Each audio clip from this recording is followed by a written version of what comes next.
한자와 무속신앙 세 번째 시간입니다.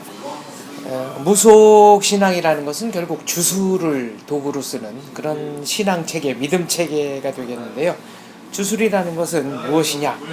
초자연적인 힘에 대한 상징적 행위입니다. 그러니까 모방하여 공감하거나 혹은 추종하여 감흥한다. 유감주술, 여러 가지 용어가 있습니다만은 아무튼 초자연적인 힘을 모방하거나 혹은 추종해서 그 초자연적인 힘을 움직일 수 있다. 그리고 초자연적인 힘을 움직임으로써 인간에게 닥쳐온 위기를 극복할 수 있다. 이렇게 믿은 것이 주술의 세계입니다.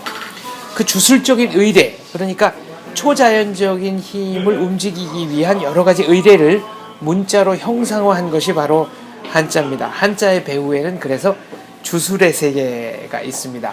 우리가 어디에 고하다, 아뢰다, 고할 고자인데요.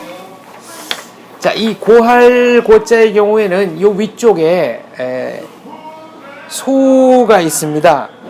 그래서 사람들은 소가 사람에게 뭔가 얘기를 하려고 사람 귀에다 입을 대고 말하는 것이다 라고 해석을 하기도 했죠. 그런데 소가 사람 귀에다 대고 얘기해서 무슨 의사를 얼마나 전달할 수가 있겠습니까? 이게 좀 넌센스 아니겠습니까? 이것은 소가 아닙니다.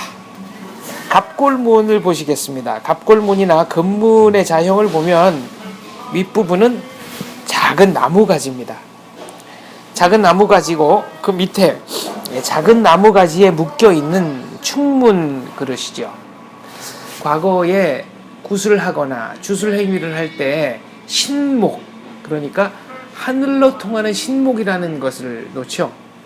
무당이 구슬하면 어떤 나무가 부르르르 떨리고 그러면 신이 왔다라고 인정을 하고 그때부터 이제 얘기를 하는 거죠. 그러니까 고대 의례의 흔적을 간직하고 있는 굿은 몇 가지 그 패턴이 있습니다. 첫 번째는 청신, 신을 청하는 거고요. 두 번째는 아뢰, 어떤 일이 있어서 우리가 신을 불렀는지 아뢰는 거고, 세 번째는 오신, 그러니까 신이라는 존재에게 부탁을 하기 전에 신을 좀 즐겁게 해줘야 된다. 그래서 음식을 차려놓는 거고요. 그 앞에서 춤을 추고 노는 거죠. 그러니까 인간이 신나하는 모습을 보이고 같이 더불어 노는 겁니다. 그리고 다시 한번 무엇 때문에 굿을 했는지 일깨워주고 마무리로 송신, 신을 보내게 됩니다. 그런데 신이 왔다고 하는 흔적, 이것은 과학적으로 실제 신이 있느냐 없느냐라는 문제를 제가 말씀드리는 것이 아니고요. 고대인의 사유체계에서 본 샤머니즘의 말씀을 드리는 겁니다.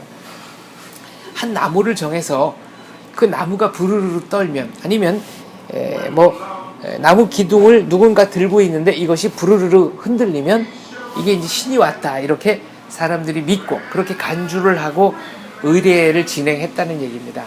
왜 그러면 나무를 신목, 어떤 특정한 나무를 신목이라고 했느냐? 나무가 땅의 뿌리를 받고 하늘로 솟아있기 때문에 땅, 지하세계와 하늘을 연결해주는 어떤 상징적인 통로라고 본 겁니다. 그런데 그 신목 전체가 아니고 어떤 나뭇가지, 이 나뭇가지 하나에 충문 그릇을 묶어 놓는 겁니다.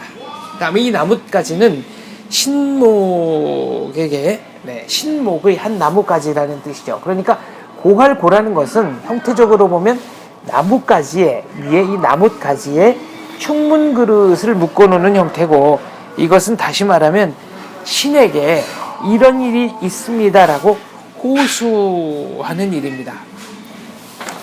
다음 글자 보시겠습니다.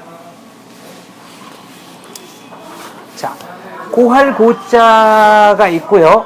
여기 이제 나아간다라는 뜻, 나아간다라는 뜻이 있죠. 그러면 아까 제가 이것을 충문 그릇에, 나뭇가지에 충문 그릇을 묶어놨다.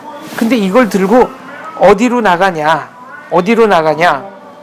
이것은 집 근처가 아니고요.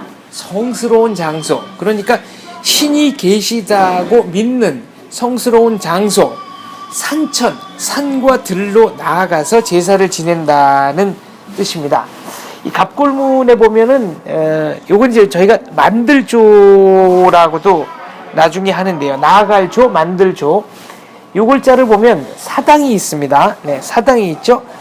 사당 속에 또 소반, 네, 요 음식 그릇, 음식을 담아놓는 그릇이 있습니다. 네, 음식 그릇이 있는데 이 얘기는 나뭇가지에 충문만 달아놓은 게 아니라 음식도 놓고, 네, 여기 음식이 있습니다. 요건 아마 사당이 없는 야외에 차려놓은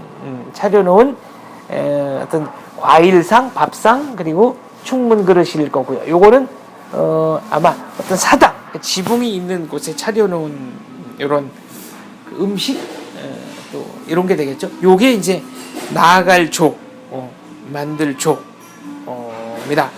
그렇다면 왜 이렇게 제물까지 올렸느냐?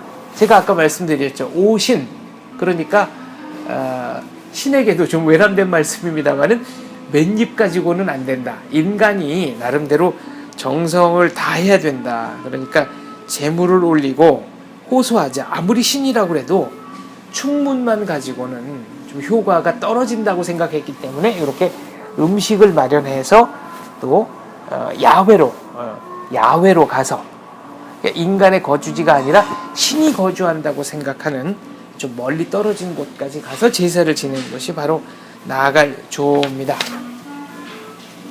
요즘 역사교과서 논쟁이 한창인데요. 그래서 글자를 골라봤습니다. 사. 요게 이제 춘추전국 시대를 거치면서는 요 사는 정돈됐다, 정돈된 것이다라는 뜻을 지니고요. 요 사의 반대말, 그러니까 정돈되지 않은 것이 야입니다. 그래서 우리가 흔히 말하는 야사는 반은 정돈되고 반은 정돈되지 않은 것, 이게 야사고 완벽하게 정돈된 것은 정사라는 것이죠. 그런데 갑골문을 보면은 요게 정돈됐다라는 뜻이 아니고요. 요 사는 조상신령을 받드는 제사 이름입니다. 제가 아까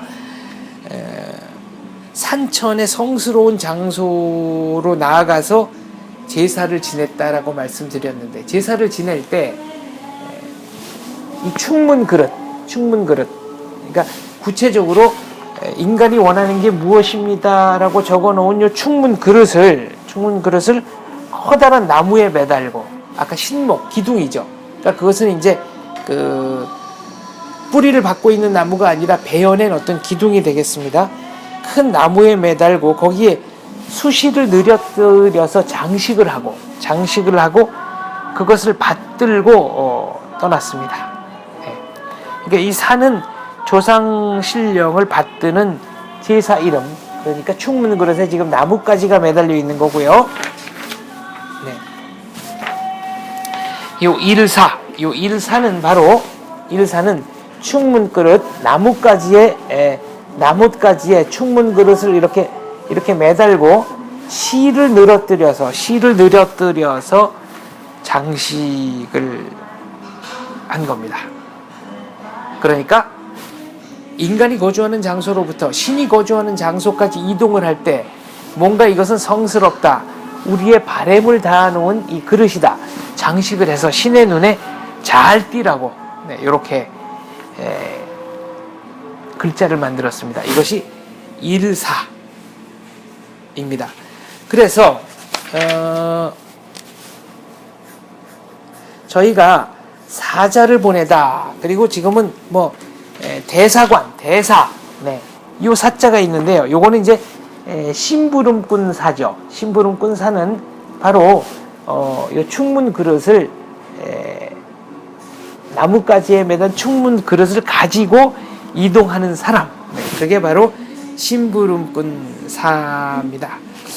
그러니까 제가 지금 살펴본 고할고, 또 나아갈 조, 그리고 조상신령을 받드는 제사 이름 사, 네, 그리고 일사, 이런 경우에는 모두 이 네모난 형상이 입구가 아니고 충문 그릇, 그러니까 인간의 바램을 신에게 아뢰기 위해서 구체적으로 뭐뭐뭐뭐를 해주십시오라고 써놓고 그것을 복납한 그릇이 되겠습니다.